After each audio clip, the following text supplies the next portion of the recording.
حدیث میں آتا ہے کہ ایک صحابی جو سفر کر رہے ہیں، علامہ جلال سیوطی نے روایت نقل کی، لمبا سفر کیا، یہاں تک کہ مدینہ سے بھی دور ہی تھے کہ گدھا جو ہلاک ہو گیا، مر گیا، گدھا مر گیا۔ اب یہ پریشان کہ اتنا طویل سفر اور صحرائی راستہ، گرمی، تپش، پہنچوں گا کیسے؟ فوراً خیال آیا، رسول اللہ کی تربیت دماغ میں آئی کہ ایسے کوئی مصیبت کا وقت ہے تو 2 رکعت نماز حاجت پڑھ کے خدا سے دعا کرو۔ ایک طرف ہوئے 2 رکعت نماز حاجت پڑھی اور دعا کی، یا اللہ تو حضرت عزیر علیہ السلام کا گدھا 100 سال کے بعد زندہ کر سکتا ہے، تو میں تیرے محبوب کا صحابی ہوں اور محبوب کے مدینہ میں پہنچنا چاہتا ہوں، اسباب کوئی نہیں، یہ گدھا تھا اور یہ مر گیا ہے، یا اللہ اس کو تو زندہ کر دے تاکہ میں مدینہ طیبہ پہنچ جاؤں۔ علامہ جلال سیوطی نقل فرماتے ہیں کہ بس اتنی دعا کر کے اسے چہرے پہ ہاتھ ہی پھیرے ہیں کہ گدھا کان ہے ہلاتا ہوا کھڑا ہو گیا،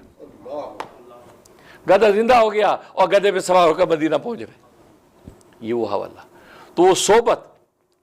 اور صحبت کا عالم تو یہ ہے کہ دیکھو ابو جہل کو زیارت تک حاصل ہے رسول اللہ کی، آنکھوں سے دیکھ رہا ہے آپ کے حسن اور رنائی کے ایک ایک نظارے پہ نگاہ اس کی، لیکن وہ محروم رہ گیا۔ اور عبداللہ ابن مکتوم صحابی جو نابینا صحابی ہے، آنکھوں سے رسول اللہ کے اس سراپا حسن کو دیکھا نہیں ہے، لیکن بس دل سے مان کے اشہد ان لا الہ الا اللہ و اشہد ان محمد رسول اللہ کہہ دیا تو اللہ تبارک و تعالیٰ نے جنتوں کو ان کا منتظر کھڑا کر دیا۔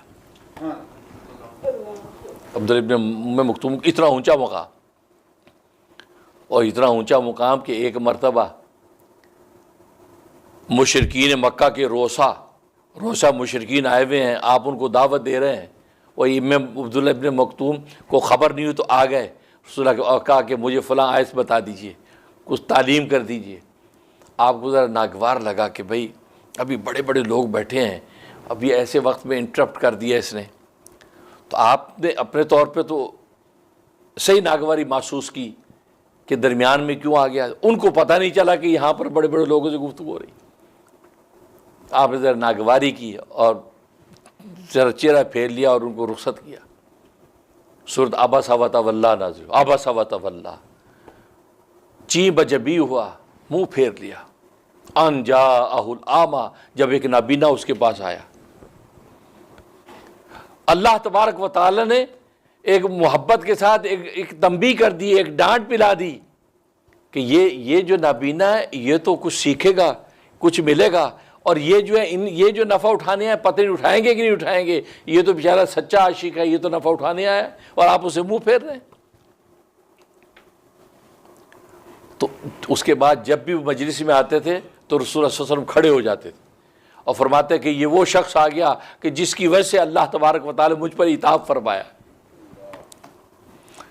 کہتے یہ عبداللہ ابن مکتوم آ گیا کہ جس کی وجہ سے مجھ پر اللہ نے عتاب فرمایا ہے۔ تو معلوم ہے کہ صحابہ اکرام رضوان اللہ علیہم اجمعین، یہ صحابیت کی نسبت یعنی ایمان کے ساتھ صحبت نصیب ہو گئی، بھلے آنکھوں سے دیکھا نہیں ہے، اللہ تبارک و تعالی ان کو وہ منصب عالی عطا فرما دی۔ تو صحبت، تو دین کی بنیاد صحبت ہے، اور صحبت کے ذریعے سے اللہ تبارک و تعالی علوم و معارف آگے پہنچائے، اور آج تک وہ سینہ بسینہ اس صحبت کے ذریعے سے آج پیغام آگے پہنچ رہا ہے۔ اور یہی وہ حقیقت ہے کہ معرفت الہی اگر حاصل کرنی ہے، اللہ تبارک و تعالیٰ کا تعلق حاصل کرنا ہے تو کونوا مع صادقین، فرمایا سچوں کی صحبت اختیار کریں۔ اور عجیب بات یہ ہے کہ دین اسلام کی عبادات کو آپ دیکھیں، یہ اجتماعی عبادات ہیں۔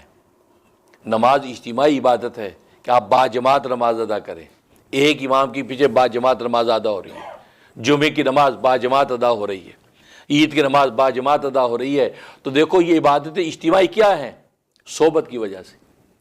اس لیے کہ اس 500,000 کے مجمع میں ہر ایک کو دوسرے کی صحبت حاصل ہے، ہر مومن کے انوار الہی دوسرے پر منعکس ہو رہے ہیں، ایک دوسرے کے انوارات ایک دوسرے سے مکس ہو کر ایک دوسرے سے کسب فیض حاصل ہو رہا ہے، ایک دوسرے کو دیکھ کے اس سے سبق حاصل کر رہا ہے کہ یار دیکھو اس کی نماز، یار دیکھو اس کی اخلاق، یار دیکھو اس کا انداز، وہ اس سے سیکھتا ہے۔ تو صحبت کی وجہ سے دیکھو یہ ایک دوسرے کے اندر تربیت کا فیضان چل رہا ہے۔ زکوٰۃ کی عبادت، اس میں کچھ نہ ہو کچھ، 2 آدمیوں کی تو صحبت ہے، ایک دینے والا ایک لینے والا، دینے والے کا دینے کا انداز، لینے والے کا لینے کا انداز، یہ دونوں ایک دوسرے سے کسب فیض کر رہے ہیں۔ اور حج کے تو کیا ہی کہنے، حج کے اندر 50 لاکھ کا مجمع، اور وہاں صرف یہ صحبت کی وجہ سے سب ایک دوسرے سے کسب فیض کر رہے ہیں۔ کوئی راتوں کو اٹھ کے رونے والے، دنوں کے اندر لبیک کہنے والے، سب ایک دوسرے سے کسب فیض کر رہے ہیں۔ یہ سارے کے ساتھ روحانی جو انوارات ایک دوسرے کے منعکس ہو رہے ہیں، شعاعیں آپس میں ٹکرا رہی ہیں اور آسمان پر اللہ تبارک و تعالیٰ کے شرف قبول پا رہی ہیں۔ اور آج ہے روزے کو، رمضان کا مہینہ اور یہ روزے کی عبادت۔ روزہ بظاہر تو انفرادی لگتا ہے کہ آپ نے روزہ رکھ لیا بس گھر میں ختم، اکیلے آپ نے سحری کر لی، اکیلے افطاری کر لی۔ نہیں، اللہ تبارک و تعالیٰ نے اس کی ابتدا اور انتہا یعنی اس کے روزے کا ابتدا سحری اور افطاری کے اوقات کو اللہ تبارک و تعالیٰ نے سرٹن ٹائم کے اندر ایسا متعین کر دیا کہ ساری کائنات کے اندر، سارے علاقے کے اندر لوگ ایک ہی وقت کے روزے کی سحری ختم کر رہے ہیں اور ایک ہی وقت میں افطار کے لیے بیٹھ رہے ہیں۔ تو کسی نہ کسی درجے میں اجتماعیت پیدا کر دی، یہاں تک کہ رات میں جب تراویحوں کے اندر کھڑے ہوتے ہیں تو 500,000 آدمی، 50,000 آدمی ایک قاری کے پیچھے قرآن سن رہے ہیں۔ یہ وہ صحبت، تو صحبت کا عنصر روزے کے اندر بھی موجود، اور اس صحبت کی وجہ سے مقصود کیا کہ اللہ تبارک و تعالیٰ کی معرفت کو بڑھانا ہے۔ جب ایک دوسرے کی صحبت حاصل ہوتی ہے، ہر ایک دوسرے سے سیکھتا ہے، ایک دوسرے کی ایمانیات جب ایک دوسرے سے ٹکراتے ہیں تو اس کے اندر انوارات پیدا ہوتے ہیں، ارتیاش پیدا ہوتا ہے۔ اس لیے فرمایا کہ اجتماعی عبادات کے اندر جو ہے وہ جس قدر اجر و ثواب بڑھتا ہے، اسی طرح اس کے انوارات بھی بڑھ جاتے ہیں۔ تو معلوم ہے کہ معرفت الہی یہ صحبت سے حاصل ہوتی ہے، اور جن کو اللہ والوں کے نیکوں کی صدیقین کی صحبت حاصل ہو گئی، صالحین کی صحبت حاصل ہو گئی، شہداء کی صحبت حاصل ہو گئی، تو ان کے کیا ہی کہنے۔ اور جو نبیوں کے زمانے میں تھے ان کو انبیاء کرام علیہ الصلوۃ والسلام کی صحبت حاصل ہو گئی، اس صحبت کے ذریعے سے وہ اپنی معراج پر پہنچے۔